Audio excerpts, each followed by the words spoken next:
The richest people in the world are 75% entrepreneurs, 15% investors, 7% inheritors of wealth, 3% athletes, entertainers and artists, 0% employees.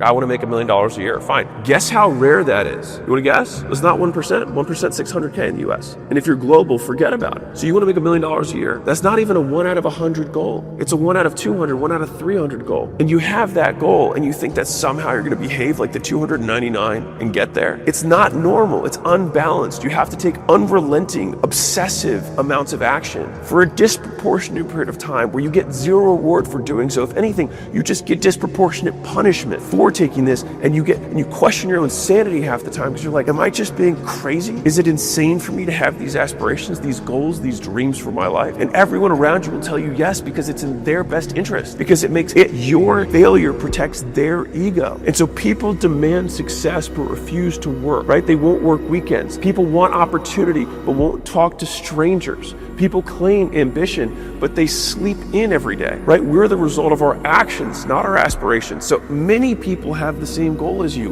but very few of them will do the same work as you. And so you have to have uneven work to have an uneven goal. What was the main drive? The main drive was, I am not like everybody else. I don't want to be like everybody else. I have something inside which is burning.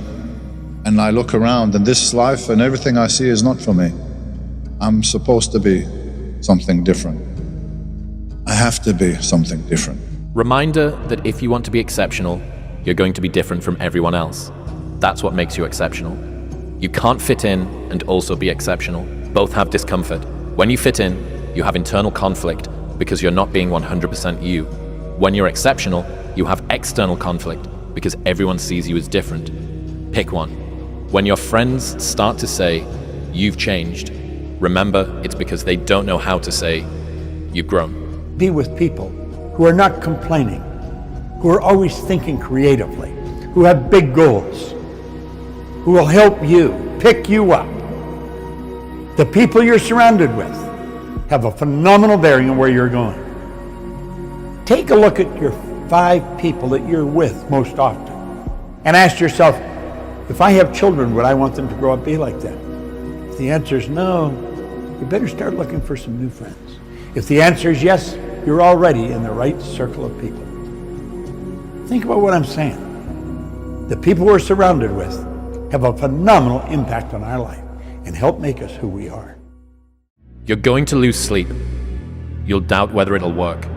You'll stress to make ends meet. You won't finish your to-do list. You'll wonder whether you made the right call and have no way to know for years. This is what hard feels like, and that's okay. Everything worth doing is hard, and the more worth doing it is, the harder it is. The greater the payoff, the greater the hardship. If it's hard, good. It means no one else will do it. I'd say the number one common thread of anybody that I work with is successful. Financial, athletes, people in politics, it's hunger. You know, you and I both know intelligence is a pretty damn valuable tool, but there are a lot of very smart people who can't fight their way out of a paper bag. And then when you find somebody who has that hunger, the hunger that doesn't go away, that hunger to be more, to do more, to give more, that hunger that never ends, that's how you get these people that are the best in the world at whatever they do. And so if you can, I think everybody has that hunger, but for some people it's been asleep for a long time because they're afraid. They're afraid that I'm gonna get hungry, I'm gonna try, I'm gonna fail. And so it's human nature to protect yourself from the fear by just lowering your expectations. But one of the things I've learned is you get what you tolerate. You get what you tolerate in yourself, you get what you tolerate in your life, and sooner or later we sometimes hit a point where we say, not another day, not another hour, this is done. I'm not walking this way, I'm not talking this way, I'm not living this way, I'm not gonna be in this relationship anymore, I'm gonna change it. And when people do that, that's the beginning of a breakthrough. You're 35, you hate your job.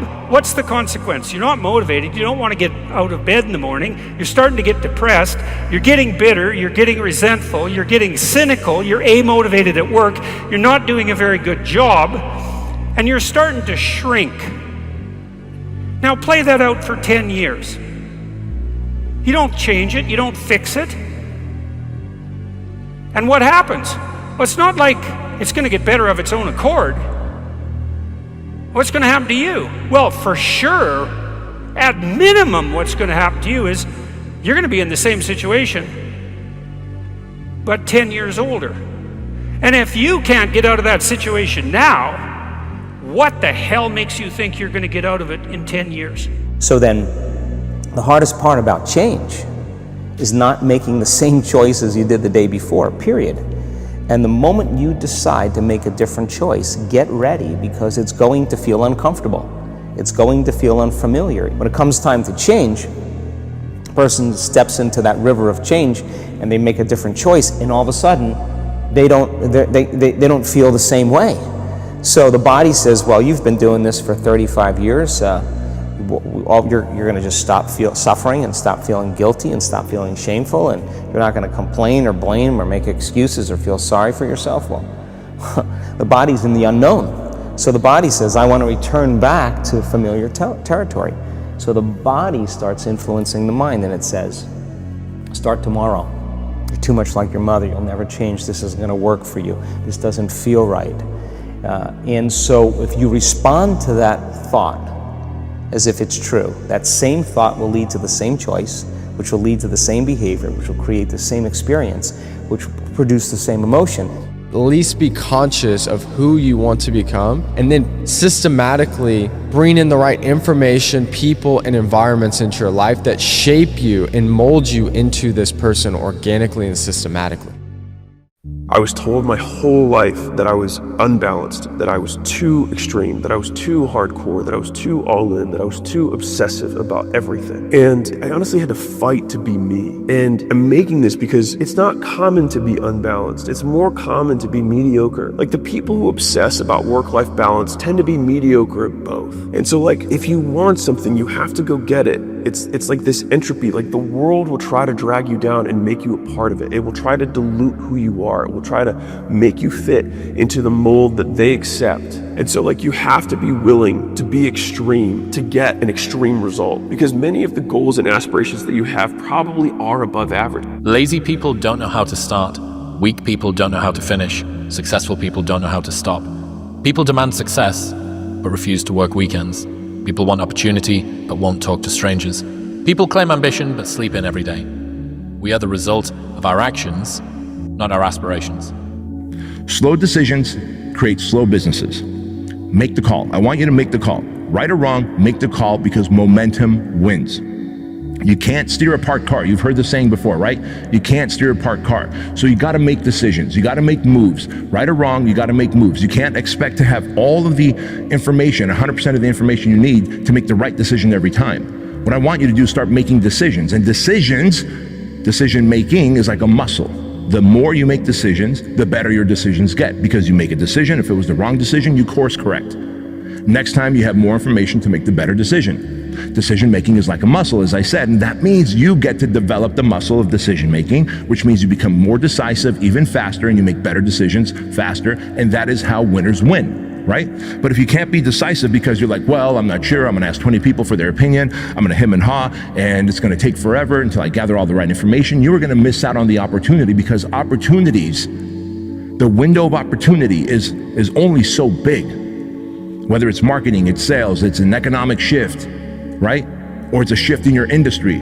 That window of opportunity is small, and if you can't be decisive and pull the trigger, dude, you're left behind. These are the laws of the universe, and the law of the universe dictates that for every action, right, for every doing, there's an equal and opposite reaction, right? So if you put in the work and if you sacrifice, you'll receive in direct proportion to your effort, energy, output, and sacrifice. For the energy that you put out, you'll receive that same energy in return. So I see a lot of negativity, a lot of bullshit. I see a lot of people that are complaining. I see a lot of people that criticize, but they ain't doing shit. They're not doing anything to better their lives, nothing, because they don't understand this very basic principle that you, my friend, you are in charge of your life. You are in charge of the decisions that you make. You're in charge of the outcome of your life. You alone. You cannot blame any other. You can't blame any other person, because when you're on your deathbed, you can't blame Susie. You can't blame Johnny, right? You are to blame. You are to blame for the outcome of your life, right? And I said it once, and I'll say it again, that everyone is self-made, but only the rich will admit it.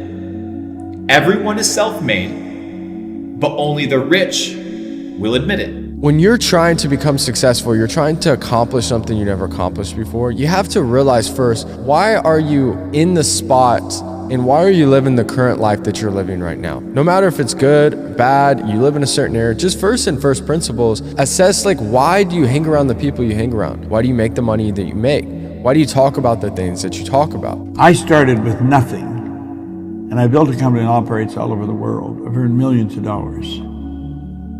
And I've come to the conclusion that you and I are capable of doing whatever we can see. If we can hold it in our head, we can hold it in our hand. We've got to step out and do different. We've got to quit playing like this is a game. We've got to treat life like what it is. It's sacred. Yet we're capable of doing anything we want. But we've got to do it. It ain't going to happen for us.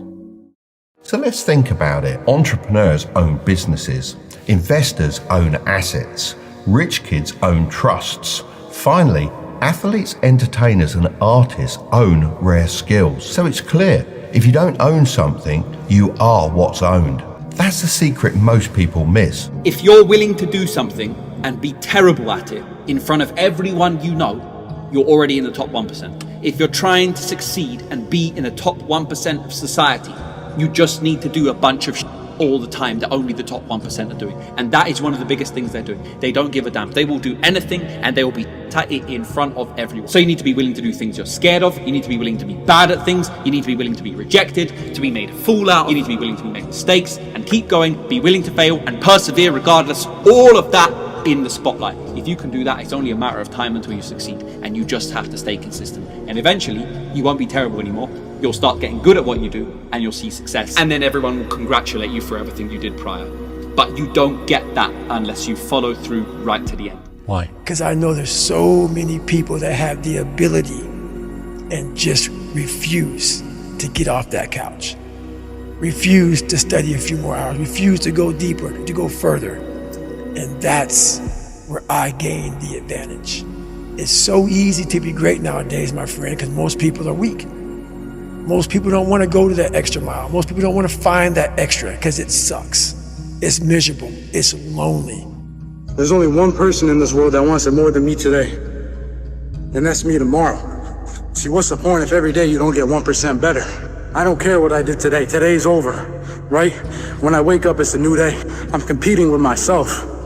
I'm trying to beat myself from whatever I did yesterday. I'm going to do a little bit better. I'm going to go a little bit harder, because when you get better 1% every day, when you compete against the person you were the day before, these days stack up, baby. And just wait. Weeks go by, months go by, a full year goes by. If you got 1% better every day for a full year, you just laughed yourself 3.5 times. And all it took was one. The number one. Over and over and over again. You consistently would not give up. You consistently battled against yourself to become better. In this world, you got one enemy at all times, and that's you. You gotta win so many times that yesterday you sick of losing, and there's nothing they can do about it. If you don't own something, you're not the boss. You have to take full responsibility for everything that you do. Why be subservient? You must be the master of your own kingdom. Now, you could think that the money frequency is something that's hidden somewhere, and only the lucky people find it. And of course, that's not the case. Anyone can connect with the money frequency, and you do it inside yourself. As you alter your own consciousness, as you alter your own perception of life, as you alter the way you see things, and take control, you can connect with the money frequency. When you do, it's like Napoleon Hill pointed out in his book. He said, when money starts coming, it'll come so fast and furious, you're going to wonder where it was hiding through all those lean years. And that is because you've connected with the laws of the universe. Vibration. If you're entertaining a negative idea, and this is the emotional mind, by the way, and you let yourself get emotionally involved in the negative idea, you instantly move your body into a negative vibration. There can be no intelligent action come from a negative vibration, ever. What else do you need to motivate you? Well, how about negative emotion? So what do you do with that? Well, negative emotion can stop you. You might think, well, I'd like to get a better job, but I'm afraid of putting myself out in the job market. I'm afraid of being evaluated. I'm afraid that if I tried something more difficult, I might fail. Then you have your negative emotion opposing you, right? It's anxiety is stopping you. And fair enough, because there are things to be anxious about. But what if you could get your negative emotion behind you, pushing you, instead of stopping you?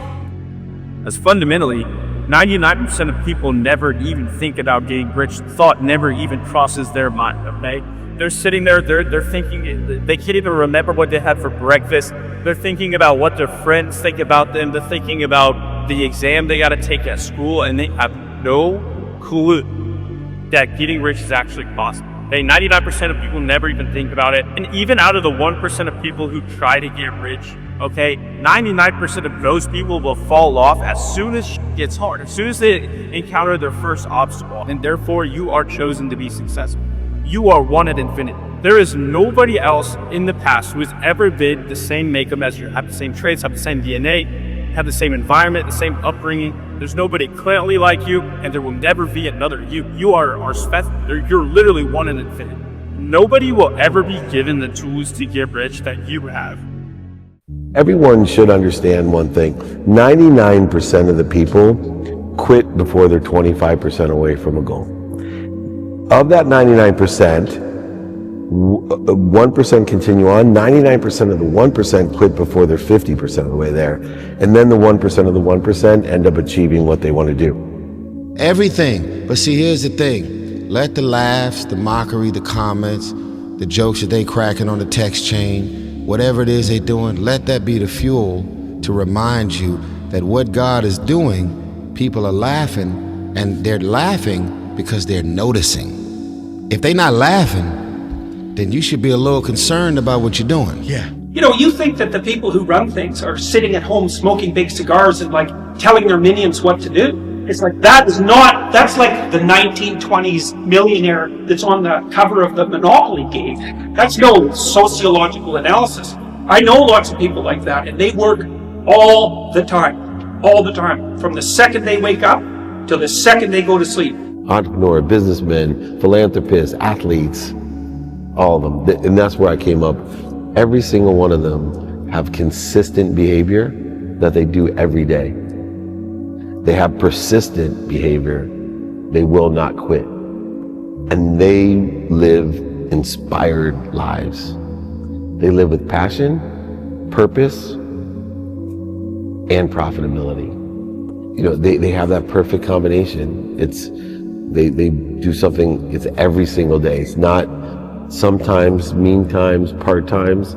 It's what consumes them every day, consistently, persistently. And they're in the pursuit to be better, and they're inspired. You ain't accomplished this week and you outside. You ain't accomplished no goals and you outside. You ain't even paid your rent yet and you outside. You procrastinated all week and you outside. What are you celebrating? Like, why are you popping bottles and you ain't on your You're not making the money you want to make. You're not where you want to be in life. How do you expect to change your life? How do you expect to change your circumstances and you prioritizing bullshit? There was a farmer selling much of his land. He was having to sell it simply because times were so tough. He couldn't feed his family. One day an oil company representative came along and said, "Sir, you know, we think there might be oil on your property. Let us drill for it, and if we discover any, we'll pay you royalties on every barrel that we pump out." Well, he had nothing to lose, a great deal to gain, so he said, "Let's do it." Well, they drilled for the oil, and in those days, the derricks were made out of wood. And when they had a gusher, the gusher literally destroyed the derrick. And the greater the destruction, the greater the excitement, because that meant an abundance of oil underneath. When this oil well came in, it literally obliterated the derrick. And before they could cap it, over 100,000 barrels of oil had flowed out. It was the world's introduction to Spindletop, the most productive oil well in history. 3 oil companies came out of that field. The man became an instant millionaire. Or did he? The reality is he'd been a multi-millionaire ever since he had acquired the property. But until they drilled for the oil, discovered it, brought it to the surface, and took it to the marketplace, it really had no value. I found a lot of people pretty much that way. They've got an awful lot underneath the surface, but until they bring it out and take it to the marketplace, they will never realize even a minute fraction of the benefits that they could bring themselves, their families, their friends, their community, and everyone else.